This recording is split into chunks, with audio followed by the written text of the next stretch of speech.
after I saw the first episode to try to get on it, and just because of all the wonderful writing and all the people I got to work with, I've gotten to do so many cool projects after this, so this means more than the world to get to host this thing. So, without further ado, let's welcome, this is like introducing the Beatles, literally. Panelists, everybody, coming out from the show, Mr. Vince Gilligan, everybody.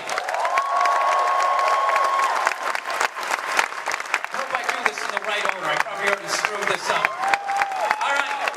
Gus still has his face on for this reunion. Please welcome to the stage once again, Giancarlo Esposito. Saul Goodman, everybody. Bob Odenkirk. All right. She played the beloved kleptomaniac, Mary Schrader. Please welcome Betsy Brandt.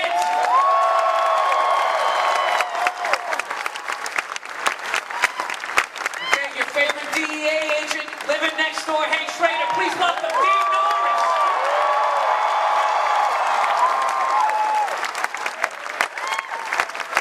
All right, one of the great serial lovers of all time, Walter Jr. Please welcome R.J. Mitty.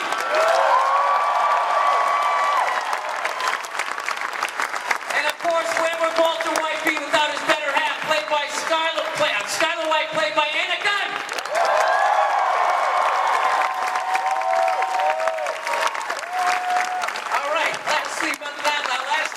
Supposed to do it at the same time.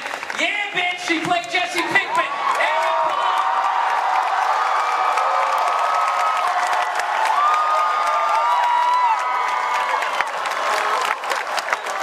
And his co-star Storm.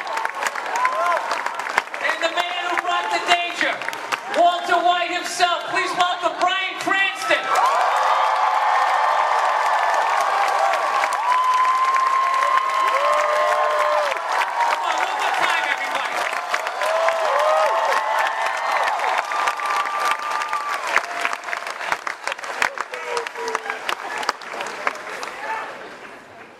All right, everybody have a seat, have a seat. My wife here somewhere? She's supposed to come pick up my baby. Where you at? No? Was that just for the intro? That was the prop? Where'd you rent that baby from? There you go. Thank you guys. That kid just made $600.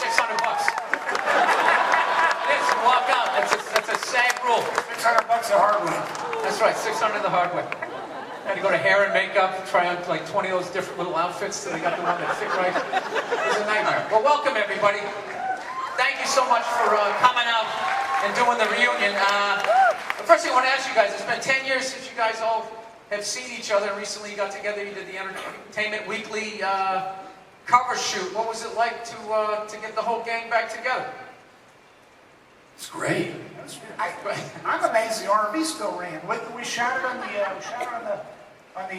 Sony lot. I think we might have. I may be wrong on this. We shot it on a soundstage where they shot part of the Wizard of Oz because it used to be the old MGM lot. And the RV is on display. If you find yourself fortunate enough to tour the Sony lot, the RV is on display. So they drove it over. They started this damn thing started right up. Right? They put some gas in it, and it's. You know, it would be like, Mr. Toad's Wild Ride, like jumping in one of the carts and like driving it over to the other side of the Disney lot and, shooting a, but that surprised me. That was cool seeing you guys in that thing. All right, I'm going to put a plug in right now.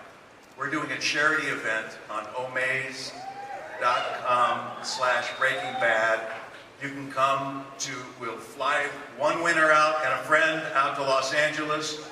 We will cook for you. In the RV. In the RV. Yeah. What do you cook? We'll teach you how to make meth. We'll teach you how to do it. It's going to be awesome. Omaze. Go to omaze.com. It's a fundraiser for two great charities, the Kind Campaign and the National Center for Missing and Exploited Children. All the money goes to them. Please, we'd love to see you. Come out and visit. And maybe we'll have some visitors on that day. Yeah, I hope so. If I remember right, this series, as great as it was, it took a couple seasons for everybody to start talking about it. Which is, I think that's how I got on it, because I was the first guy that bugged his agent when I'd carry a tray of meth on that thing, anything, just to get on it. But it just amazed me that like I don't know, like just the whole way that you developed these characters from the beginning. I just loved how everything came from such a believable place. Was that something in your writers' room from day one, where everything, like literally how guys get choked to death, people get shot, the emotions of it, all of it, like you'd watch it, it was like sometimes, you know, you had to like look away. It was like watching a documentary. Is that something like from day one? You're like, we're not going to be. This isn't going to be cartoony. Yeah, that's a great. That was important to us. No, I think first day you were thinking, no, let's phone this in and be unbelievable. You realize, oh wait, that might be a mistake. Let's go with the legitimate route. Yeah, we thought for a while. Yeah, now, you know, you just don't want to be the Hogan's Heroes of meth shows. I like Hogan's Heroes, but no offense to Hogan's Heroes. But, no, you know, it just felt like if the show is going to be about, you know, selling meth, producing and selling meth, you want to take it seriously. You want to show that that's not really a great career choice. Right. But you don't have to make it, you know, like some after-school special. So all you have to do is really show the reality of why that isn't really a bad choice. And you know, if you're choking someone to death with a motorcycle lock, you want to show how agonizing that would actually be, how long it would actually take, stuff like that. It felt important to never treat the violence in the show as if it were entertainment.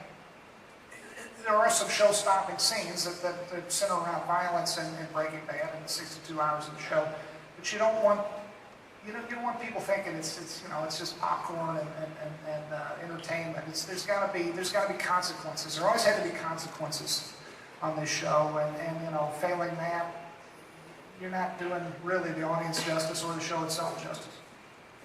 Well, yeah, I mean that was definitely evident when you watched it. It never seemed like glamorous. I think that was probably the first scene that stuck with me was that kid in the basement that you choked with the bike lock, and then watching Walter going through the emotion of all of that. I remember, by the way, Sharon Bialy, Sherry Thomas, our wonderful casting folks, they called us up and they said, we got a guy named Bill Burr he would love to do the show. He is so damn funny, and I hate to admit it, I didn't know you were working at that point. You shouldn't have. I was working shitholes. You're not missing anything. I was in like strip malls, man. But you were so. No, I wasn't. So goddamn funny. We're watching your stuff, and you came in and you did an audition for us, and you killed it. And Kubi, let's hear it for Kubi.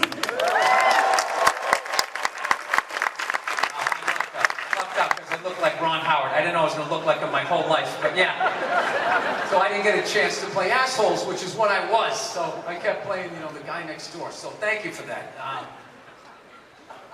Once again, I have a lot of the same questions that I have for Better Call Saul. Please, any of you guys chime in if it's...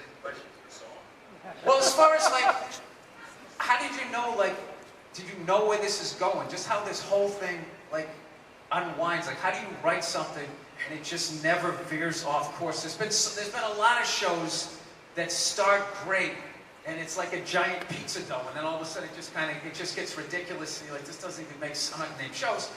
You just, after like the third season, you're like, fuck this show. This has just gone off the rails. I'm not watching this. And so every time I thought you couldn't go any higher emotionally, you just kept doing it. I just remember after every episode, you were like, fuck! You just got on the internet and just started chatting with people, trying to guess where it was going to go. And that was also a great thing, because you had to wait a week, as opposed to now, where it's just you can binge watch. It's like you take a great bottle of wine and you like shotgun it, rather than like all of that work gets put into it. People just watching a day and a half on fucking map, and it's like, when's the next 60 hours coming out? So I feel it was one of the last shows you could really enjoy that was like an experience. I can't even tell you the amount of people that I became friends with talking and watching every year. Like, it just kept getting bigger and bigger. I would ask the cast, like, what was it like to be on like a show like that? That really was. It kind of was like a Beatlemania kind of thing, where like as the seasons progressed, I imagine the encounters with the public got more intense, / a little weirder. No offense. Well, it took us by surprise, because when we started, we were just a little show in the high desert of New Mexico trying to tell a story. And nobody knew who we were. And I knew we started to make an impact when the signs, the directional signs are starting to be stolen. To me, we have signs that indicate where crew and cast should go park when we're on location. And you see this, it said Breaking Bad and an arrow. And okay, I turn here, I turn there, and there's where I park. Well, about our second or third season, Breaking Bad's directional signs were starting to be stolen. And so then when it was BRBA, and then those were stolen. And I kept thinking, not only am I getting lost, something's happening. The dynamic was changing. And you mentioned about the delayed gratification of being able to see a show once a week. That is true, and yet on the other side, you look at the benefit that Netflix had on our show was unbelievable. And I don't Was know. that the turning? That was the turning point. I think it was season 3. You guys after that, you got on there. Yeah, they dropped the first 3 seasons when I think we started shooting the 4th season. Yeah, when Netflix stock was $10. Well, to me, the turning point, honestly, there was a lot of turning points, and that could definitely be pointed out as one. But I think when you got the Emmy nomination and then won the Emmy for our very first 7 episodes, I think to me, that was amazing. It was the closest I've ever come, even counting this, in this amazing hall with all you wonderful folks. That wasn't the out-of-body experience that when they called your name that first year, 2008, right? Is that what it was? They said, and the winner is, and I'm thinking, there's no way he's going to win. That's what I was thinking too. No, but I meant it, just because it was only 7 episodes. And they said, Brian Cranston, all the air went out of my lungs. And I jumped up. I never do shit like that. I jumped straight up, and I just started and I hit my hands together so hard that as soon as I could get home, I had to put them in ice water. I think it was such, to me, that was a turning point. It wasn't checked. When you do those shows, all the cameramen have little earpieces in there told what category is next. So you know your category is next when a cameraman comes up right in front of you and points a camera at you. And so my wife started to get nervous, and I leaned over and I said to Robin, honey, don't worry, they're not going to mention my name, so there's no reason to get nervous or excited. And then they mentioned my name, and all of a sudden, everything went out of my brain. And you're walking on stage, and you take the first couple steps, and all of a sudden you're in front of the microphone, and you're realizing, how did I get here so quickly? And then all of a sudden, things like what you had for lunch that day pop into your head, and you're going, that doesn't help me right now! And, it's swimming, isn't it? I mean, it's an amazing experience. But I think that's when we did something really cool. But it was all of you. All of you knew that we had a show before the general public knew we had a show, because you guys are into the unique and the extraordinary. Yeah, thank you. Thank you. Yeah, thank you. Aaron, I wanted to ask you, as far as what I loved about your character is he reminded me so much of the guys I went to summer school with. Oh, yeah? Yeah, well, it was just like a creative person, like a fun person, and smart, but just not school smart. Yeah. And it was something that really resonated with Thank your you. character. Do you feel like... No, I'm not saying it's you. Jesus Christ.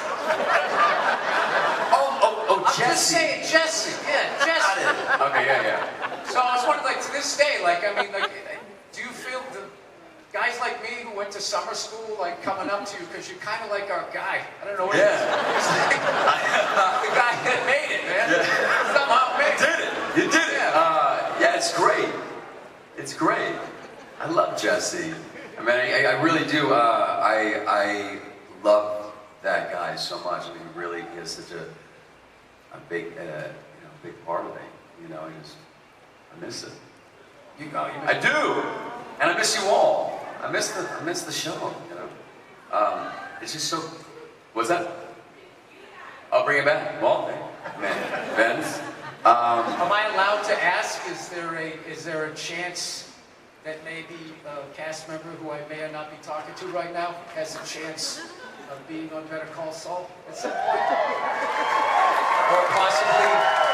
I think there's an excellent a chance of any and all these folks showing. I think there's definitely a chance that Bob Odenkirk is going to be on Better Call Saul. That's a done deal, I think. Giancarlo?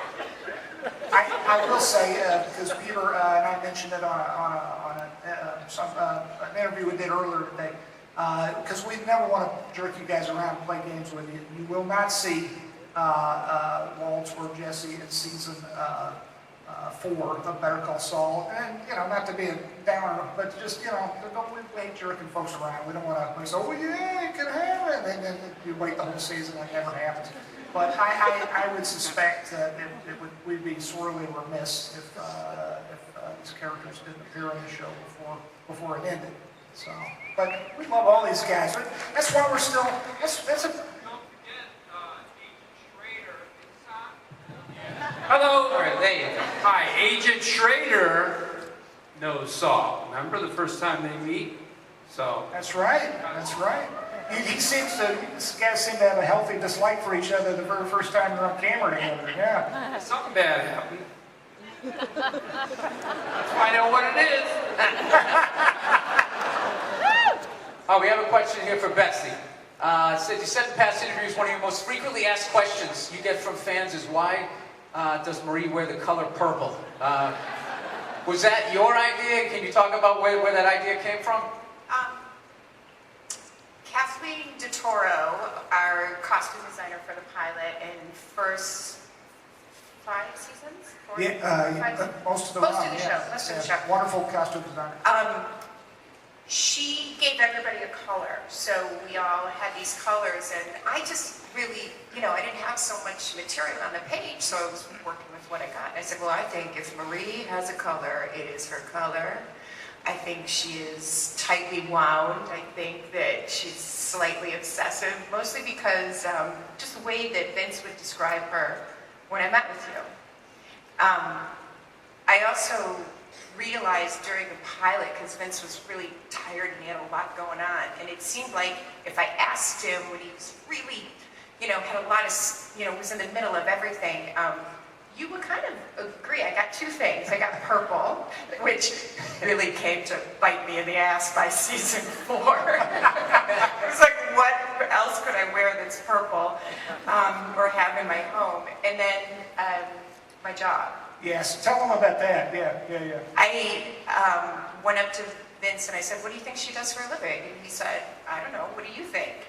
And I said, well, I think that she's an x-ray technician, maybe an insurance adjuster, but I think x-ray technician, and that's what I got. I love the specificity of it. Betsy Branch, she says, I don't even remember the insurance adjuster name. You were so specific. I think she's an x-ray technician. I wanted her to be, how can you not love that? I wanted her to have something in medicine, but I didn't want her to be a doctor or nurse. I wanted her to be able to have a chip on her shoulder.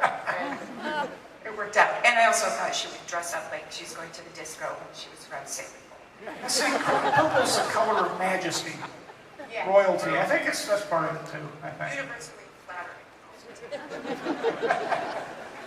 Ours is very All right, Anna, I got a question. As far as these are all just literally nerd questions I've always had. Just as far as as you're watching the show develop, obviously, your character doesn't know what your husband is doing, but you know it.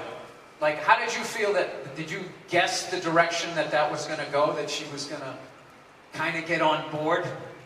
Because that always shocked me, because I was thinking, of all the things that you could be doing behind your wife's back, cooking nationwide levels of meth is up there on blowing up the relationship. I don't know how you have that little sit down with your wife, all right. I think you started off, okay, I'm not screwing around on you. However, you haven't been out of the house lately, have you? Yeah. Well, when I first talked to Vince, actually, when I was going in to test for the role of Skylar, I said, can you just tell me a little bit more about her and where she might go, just a general thing. And he said, she'll be like Carmela Soprano, but she'll be in on the crime. That's it. And I went, okie doke. And besides the fact that it was such a brilliant, amazing pilot script. So that's all I knew, and that was it. And the sort of drawing out Skylar's, she's created as a very smart person, and she knows, like, where's he? He's disappearing, his stories are odd, there's stuff going on, but it was done so beautifully because he always had these plausible stories, and there's so much going on that she has to focus on. But then when it's finally revealed, I had no idea how I was gonna get into it or what that was gonna mean. And then you also had to block out that information. Yes. When you went to play her like she doesn't know where she's going. Absolutely. Yeah.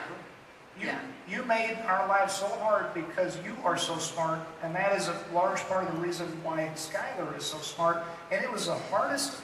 It was kind of fun to keep it going as long as we could, where Skylar doesn't know what her husband Walt is up to. But at a certain point, we looked at each other. We thought we could make it go another 6 months or so, and then we said to each other, we had a come to Jesus meeting in the writers' room. We just said, we can't keep it a secret from Skylar anymore because it's just not believable that this woman, played by this brilliant actress, would just, at a certain point, it's silly. And so it forced us to get to that sooner.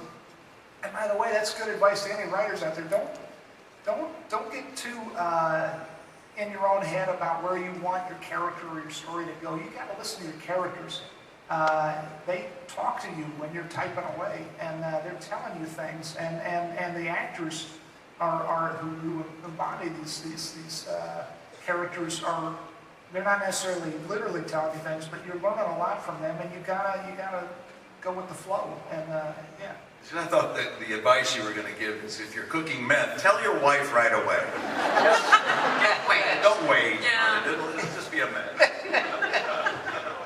Well, along those lines, as far as like you were talking about where you write, do you remember what was the hardest thing you had to let go in the room of, like an idea you had? You're like, no, guys, this is it, and people just like, no, we're not feeling it. And you actually had to just let that go. Oh man, that's a yeah. Oh, but that wasn't hard to let go of. Yeah. What one was that? That was we were going to kill off. You guys know this story. We were going to kill off Jesse at the end of season 1 because he would have gotten helped Walt get his entree into the meth world, and then having served his purpose, we'd kill him off horribly, which would propel us into sorry, I'm getting too close. Into season 2, and Walt would be very upset, and Walt would want. But that was such a no-brainer to not kill off this beautiful young man. I'm so happy that didn't happen. When did you find out? Did you know when you got the acting gig? Did you know that you were going to get killed off? And No, I thought I was going to be on the show until we were done. You know, when I was hired, and then towards the end of the first season, Vince is like, "Hey, I want to tell you something." He was having lunch with some of the other writers, and she was not good. And he goes, "Hey, I want to let you know, like, we were going to kill you at the end of this season," and we still had like 2 more episodes left to shoot, and my heart just started pounding, and I'm like, oh my God, it's happening, you know. I'm gonna die eventually, just not at the end of this season. But no, then he told me, like, no, we just changed that whole. I thought I was doing you a favor. I thought, and this guy's got to tell what he did next. Oh I thought I was doing guy. you a favor because I was saying, no, man, no, it's cool. This is how good you are. We love you so much. You're so good that we would never do I that. have a question. Can I ask a question of Yes, the panel? absolutely. Hi, Betsy Brandt. I play Schrader. This is for Vince Gilligan. When did you decide that you wanted to go a different way and you wanted to keep Jesse forever and ever? See, it's funny because it's just like Rashomon. I remember it being like on the, and maybe it was later in the first season. I remember saying this to you, like 1 or 2 episodes into the first season. I remember telling you even sooner, and I thought I was doing you a favor. Yeah. But tell them what. So I think it was pretty early on that because this guy is just so wonderful. It's just like there's no way we're I love you. go. But then Brian's got to tell you guys what. Oh my God. He did then with the.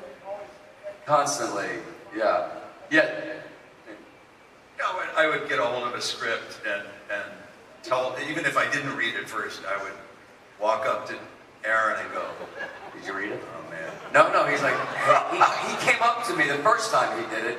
He comes up to me and just gives me a really long, exaggerated hug. And it's just not letting me go. I'm like, what's going on? He's like, hey man, it's been a fun ride. I go, what do you mean? He's like, I thought you read the script, right? No. He's like, shoot. oh. And then he just walks away. And I run into the production office. I'm like, where is the script? He's like, it's not available yet. I'm like, no, please God, tell me. And then I read it, and I was alive still. I must have misread it then. I don't know. There was. I don't know. Sorry if I made a mistake. Wow. There was another time where they did like a fitting. They're like, we need to measure you for the coffin. Like the coffin. They're like, oh, you don't know that. Yeah. Forget I said that. Forget it. You're going to be cremated. Don't worry about it. All right, we got to go to the Q&A, but I want to make sure, I'm trying to get to everybody. Dean, I had a question for you, and once again, huge fan. How much fun was it to, I just loved your character on it, the lack of confidence in the panic attack, yet he was so qualified to do the job, and you run into so many people like that in life that could do something if they believed in it, and I don't know that I ever really saw a character like that on television. I was just wondering, as an actor, could you just say what it was like to play a guy like that? Yeah, what's interesting that I guess Anna was so smart that they couldn't write it so that she'd figure it out. I don't know what that says about me.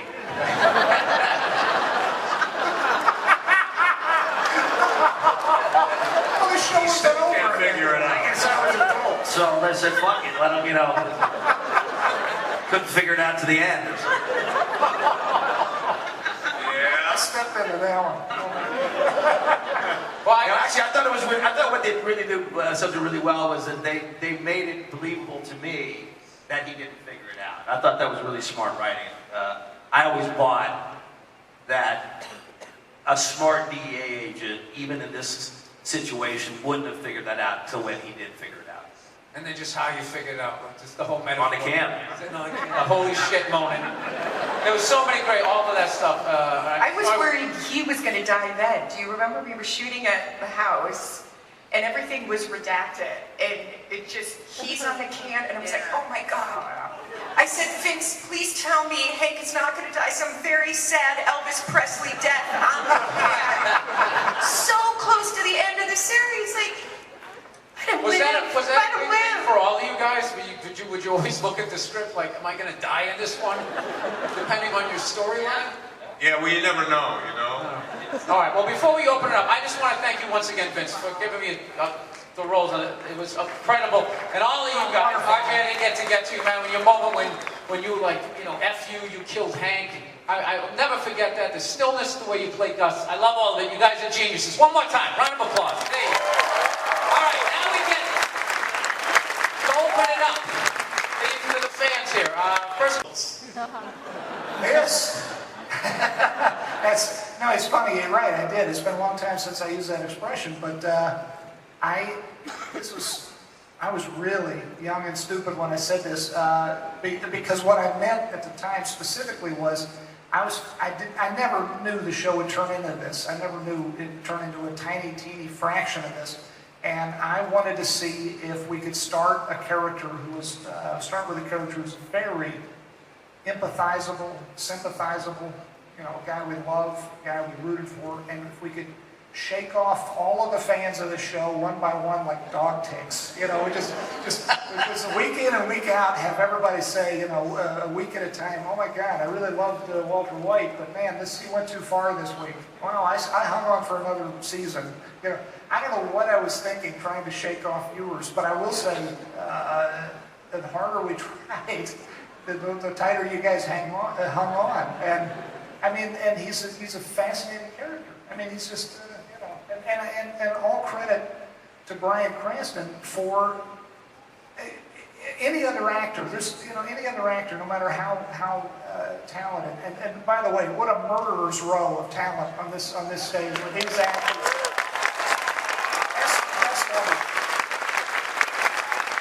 But Bryan was so, I don't know how he did it, but he kept you guys hanging in there when Walter White, by all rights, theoretically on paper should have lost you.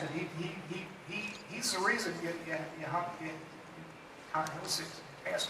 you hanged on, hung, whatever. You just hung in there, you stuck around. So, God bless you, man.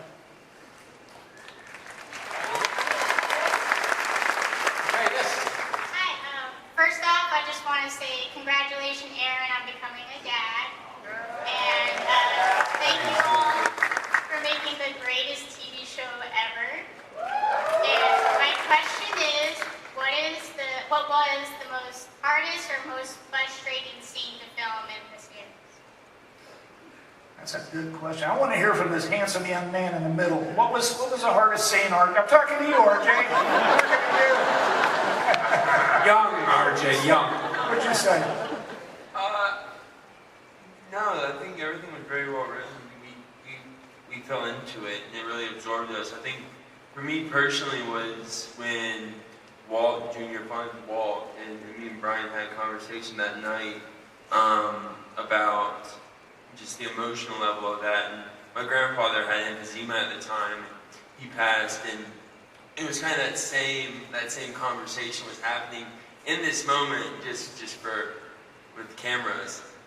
But it was tough because you have to bring those emotions back and kind of have to let them go. So for me personally, that was kind of one that just kind of always stuck out in my mind. It just kind of always reminded me of just life and death and all that. And I think it's a good duality of what we had at Breaking Bad and life and death and growth. And that was that scene. So yeah. Good answer. Hey, next up. First, I want to say thank you to all of you for raising the bar for television. I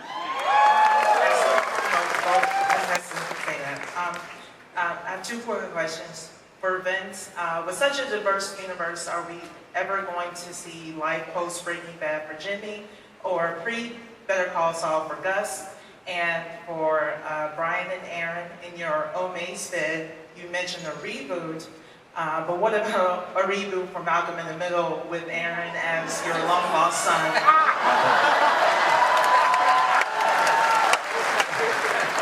Let's start with Alan. I mean, I would be so down. Yeah, not so much.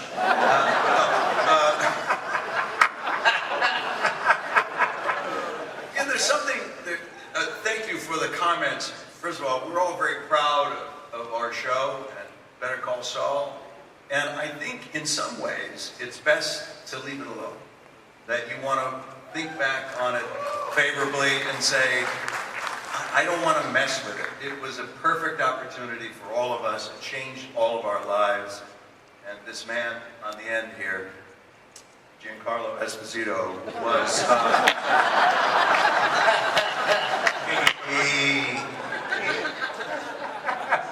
he changed many lives on our show, actually. But he changed our lives for the betterment. And he is a brilliant storyteller. He guided us through. Basically, it was one big trust exercise. All of us on here and on Better Call Saul signed up to say, take us on a journey. We fell back into his arms and he carried us all the way. That's what he did.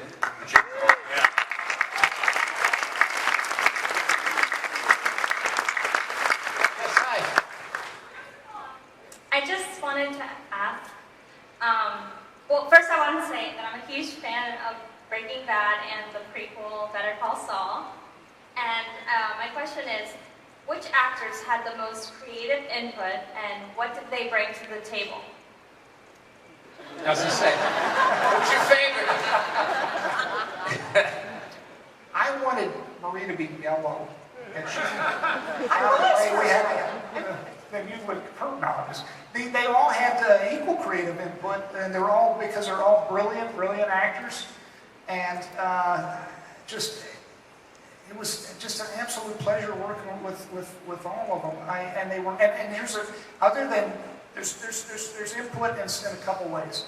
There's saying, oh, I have a question about this line or whatnot, and our door was always open. I want to say the writers and myself.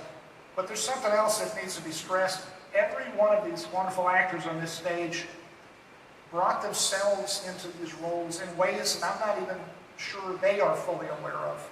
And by that I mean, I'll just give you and I could go down the line, except we don't have enough time, but just to start with the gentleman right next to me here. Jesse Pinkman, aside from the fact we would have killed him off, and if you watch that first episode, the character's kind of a little shit. I mean, he's not fast, and that's the way I wrote it. The only time I ever worked in the show all by myself was when I wrote that first episode, and it's, to my mind, the least good episode, because I didn't have that collaborative, wonderful thing with all the writers, and I didn't have these guys because we hadn't cast them yet.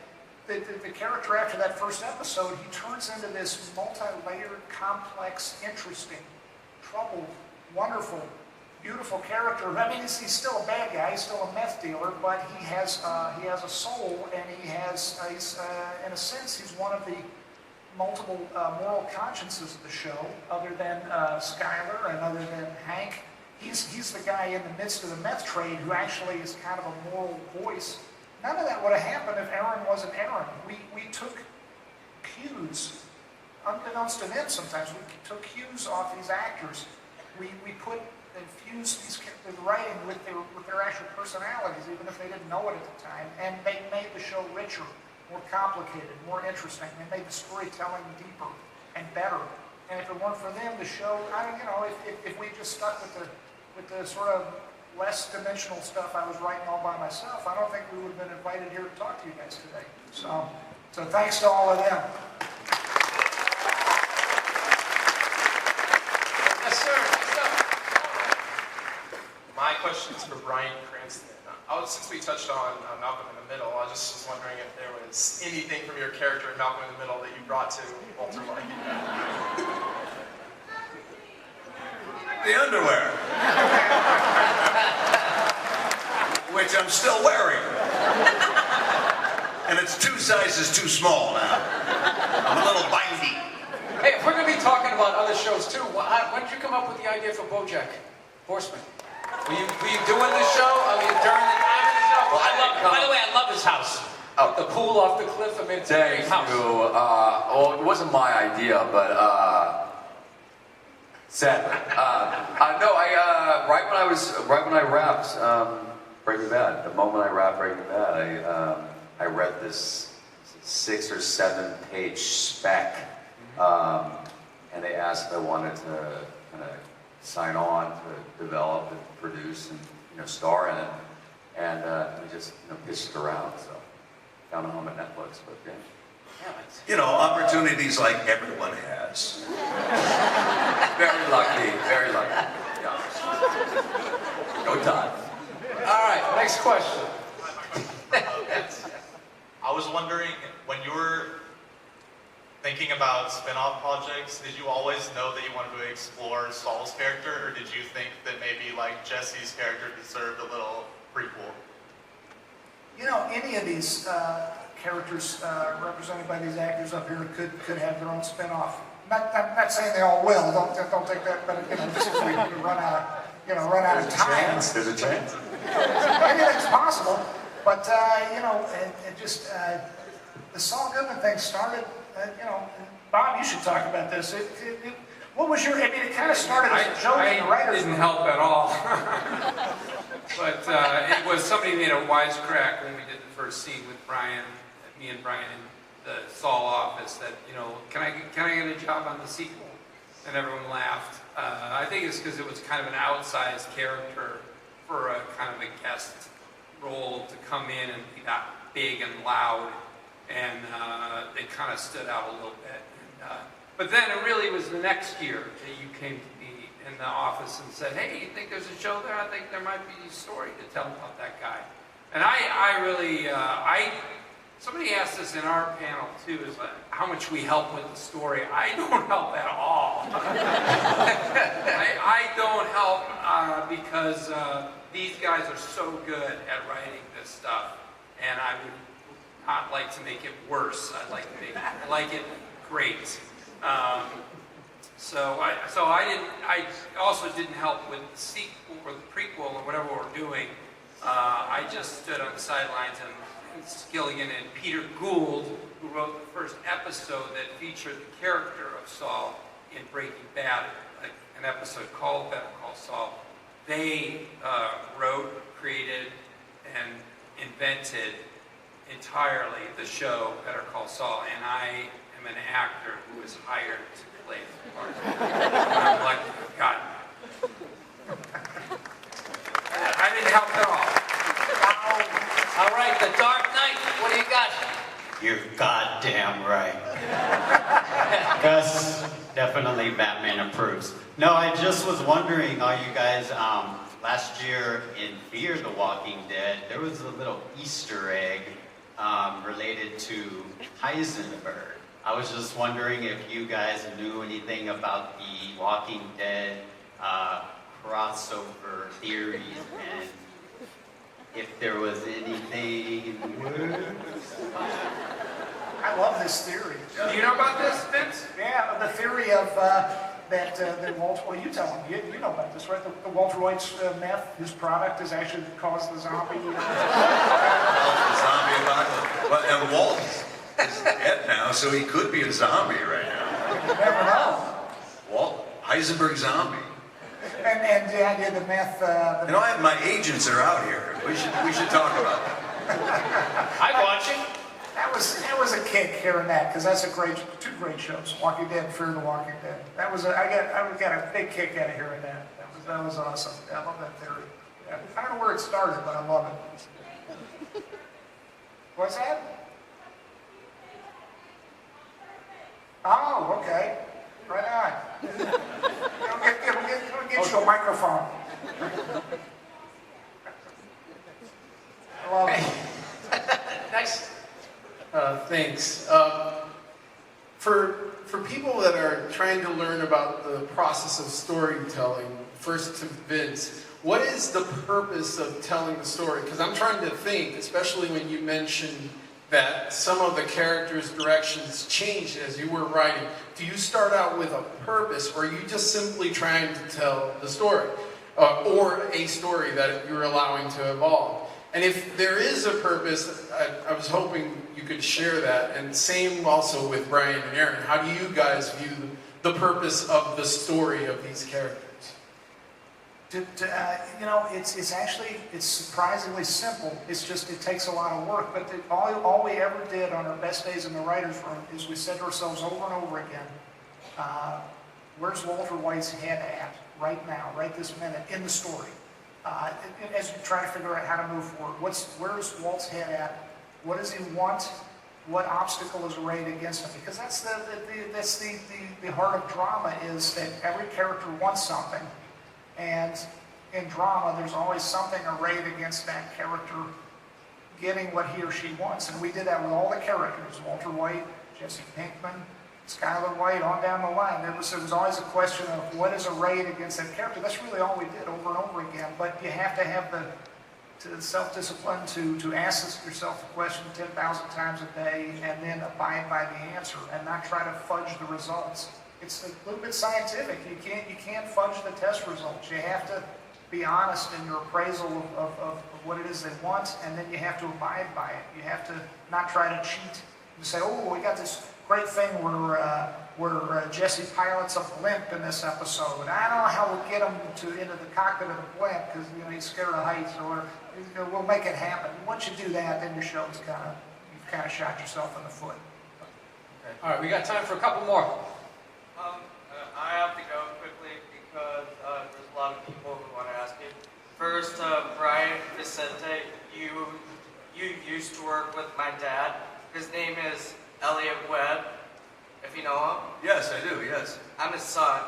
Well, say hi to your dad. Yeah. And also, the question is... That was a great episode. Do you think... I'm his son. Do you think Breaking Bad will ever become a full-length feature film in Hollywood? No. I love that question. I love that question. Thanks. That's a great, anything's possible. Anything is you know, we live in a world fraught with possibilities, good and bad. Okay, final. Okay, go ahead, Rick. Final question. Okay. Wow. Well, first off, thanks for coming out here. Breaking Bad is and will always be my favorite live-action drama ever, so thanks for making this possible. Oh, yeah! My question is for Bryan Cranston. Years back, I saw in the Golden Globes that you were still in character for the show. You have a bald head, the glasses, and the goatee, and it made me wonder, like off the set, were you still in character to get ready for the next season? Or did you stay in that because you were trying to make it the next cool? I did. I stayed in character the entire time. Never left character. I would go out and practice killing people so that when I did go to work, I really knew what it felt like. And I got to a point where I really enjoyed it. I'm hoping that the statute of limitations has gone by now. I think, actually, though, I've just made a huge mistake. Thank you for loving the show. Well, thank you to all you guys for your great questions. All right. Well, we're not quite finished yet. Vince, evidently, you know, people, one of the great unsung things about the show Breaking Bad was the incredible music. In every episode, I know for one that I was always forever trying to, you know, before Spotify, trying to figure out what the hell song that was. Yeah. Where did they find that? And I understand there's some sort of music project that you put together. There was, not me, but our wonderful composer, Dave Porter. I want to give a quick shout out. Dave Porter, who's a big part of the reason the show is as celebrated as it is. Dave has this album out. This is music from Breaking Bad that Dave composed. I know, you gotta, you know, this is old-fashioned, it's like the coolest, it's vinyl, it's awesome, and the music is just stellar, as you know, the music that you love. This is available now, and Spotify has there's a Spotify playlist that now I think is #1 in entertainment and TV-related playlist. That was created by Thomas Goljevich, our amazing music supervisor. All the stuff's going on now that you can partake in it. These guys, both these gentlemen, Thomas and Dave and Thomas. Thank you guys so much for being a part of this. You were incredible. Thanks for all your great questions.